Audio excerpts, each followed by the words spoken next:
Hello everyone, this is Taimur Alam, founder and director Blue Orbits. क्या हाल चाल है आप सबके। अगर आपको भी लगता है कि मैकडोनल्ड्स अपने टेस्ट की वजह से यहाँ तक पहुँचा है तो आप गलत सोच रहे हैं। अगर यही बात है तो हमारे टेस्टी कराची के फेमस अंडे वाले बर्गर का क्या कसूर है।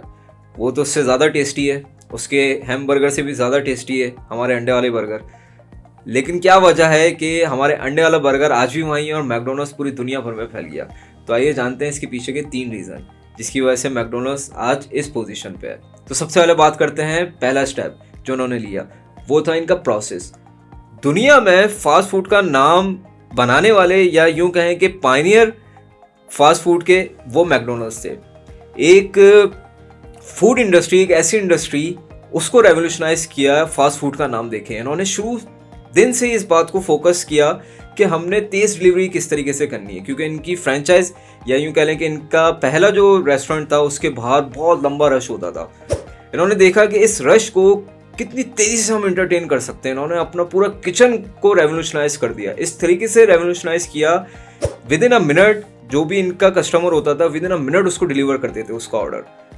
तो इस प्रोसेस के तहत ये इतने फेमस हुए कि लाइन जितनी भी लंबी हो विद इन अ मिनट जो है आपको ऑर्डर मिल जाएगा।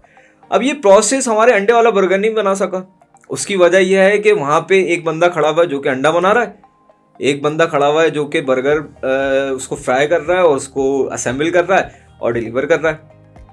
अब यहाँ पे आप उसकी अर्निंग का भी अंदाज़ा लगा सकते हैं। जो कि खड़े हुए आपको मिलते हैं ना, अक्सर लोग आपने देखा होगा रश लगा हुआ तो बोलते होंगे यार ये कितना अर्न कर रहा होगा, जो कि एक सरासर गलत है।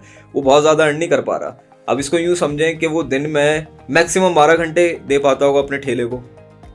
अब उस 12 घंटे में पूरा आप डिवाइड करें कि उसको अगर 10 मिनट लगते हैं एक बर्गर बनाने में, तो आप अज्यूम कर सकते हैं कि ये दिन भर में कितने बर्गर बेचता होगा और महीने में कितने बर्गर बेचता होगा और एक बर्गर में कितनी कॉस्ट इसकी आती होगी और ये कितना कमाता होगा। आप उसकी पूरे महीने की अर्निंग निकाल लो।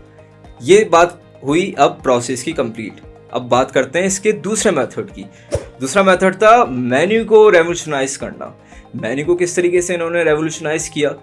इन्होंने एक फार्मूला इंप्लीमेंट किया, शो मिनिमम सेल प्रीमियम। इसका क्या मतलब है? ये हमेशा अपनी फ्रेंचाइज के बाहर छोटी ऐसी डील्स रखते हैं सामने जो दिखने में बड़ी सस्ती लगती थी। अब बंदा बड़ा अट्रैक्ट होता है, यार इतनी सस्ती मील, इतना सस्ता ये रेस्टोरेंट है, चलो अंदर चलते हैं।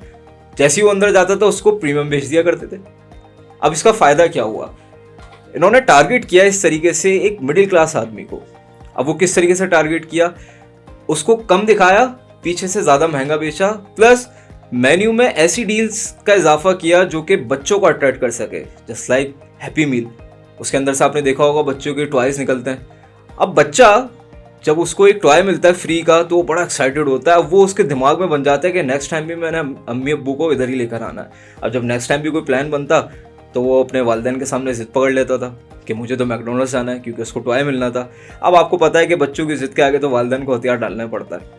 तो इससे इनको ये फ़ायदा हुआ कि एक तो मिडिल क्लास को अट्रैक्ट किया इन लोगों ने इस तरीके से, कम दिखा के महंगा बेचा, प्लस मेन्यू में डील्स ऐड कर दी जिसकी वजह से बच्चे जो है ना वो अट्रैक्ट हो सकें। अब बात करते हैं इनके तीसरे स्टेप की, वो है एक्सपेंशन स्ट्रेटजी। अब इन्होंने एक्सपेंड किस तरीके से किया, अमेरिका से बाहर निकल के पूरी दुनिया भर में किस तरीके से गए। ये गए एक्सपेंशन, अपनी इन्होंने फ्रेंचाइज मॉडल को रेवोल्यूशनाइज किया। यहाँ पे भी रियल इस्टेट के मॉडल पे किस तरीके से, जहाँ पे फ्रेंचाइज बनानी होती थी उस लैंड को पहले से खरीद लिया करते थे और फिर उसी लैंड को बेचते थे ताकि वहाँ पे दूसरा जो है वो फ्रेंचाइज बना सके। ये खुद फ्रेंचाइज नहीं बनाते थे, ये उस लैंड को सिर्फ खरीदते थे और आगे जाके उसको बेचते थे। इससे उनको 2 फायदे हुए, एक तो उनको रनिंग कैपिटल मिल गया और उनके एसेट भी बिल्ड होने लगे। तो ये 3 स्ट्रेटजीज थी जिसकी वजह से मैकडोनल्ड्स आज दुनिया भर में फैल गया और हमारा मासूम अंडे वाला बर्गर आज भी आपको वहीं खड़ा हुआ मिलेगा। तो उम्मीद करता हूँ ये केस स्टडी आपको बहुत अच्छी लगी होगी। मिलते हैं अगली केस स्टडी में अगले कंटेंट के साथ। टिल देन टेक केयर, अल्लाह हाफिज़।